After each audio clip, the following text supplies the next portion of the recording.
When you think logically about the different bits of the early Christian claim, then you discover that they actually fit together, but it's one of those jigsaw puzzles which, if you take one bit away, the rest will disintegrate as well. So that if all you have is visions of Jesus for a few days, a few weeks, some people seeing him, but then if his body is still in a tomb somewhere, then they would say, as we've said before, these are just those hallucinations, those experiences, it was his angel visiting us or whatever, and that proves not that he's alive, but precisely that he's dead. Equally, if you just had an empty tomb, if they discovered, even certifiably, that it really was Jesus' tomb, but it was empty, well, the ancient world is full of stories of grave robbery, especially when people are rich or famous or well-known or leaders, because people often assumed that if somebody was the leader of a movement, then chances are his followers might have buried some treasure with him. So if you go and snatch the body, you may find the treasure. And there's lots of novels and plays which include that motif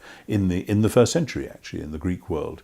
So by itself, an empty tomb doesn't prove resurrection. By itself, sightings of Jesus doesn't prove resurrection. Put the two together, however, and they tell a totally new story.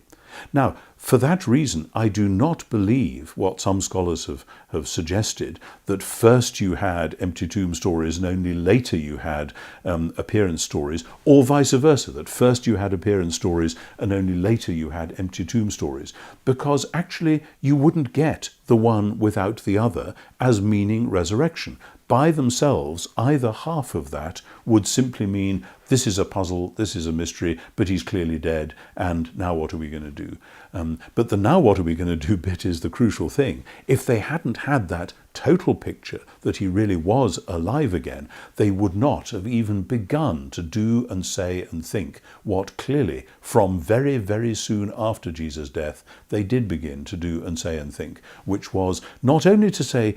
he's alive again, the world is a very strange place, but actually to say he's alive again, and therefore God's new creation has begun. God's kingdom has truly been launched on earth as in heaven. The powers of evil have been defeated, and therefore we are going to go out into the world and tell people that God is God and that Jesus is Lord, and whatever they do to us, we're going to go on living by that and telling that story.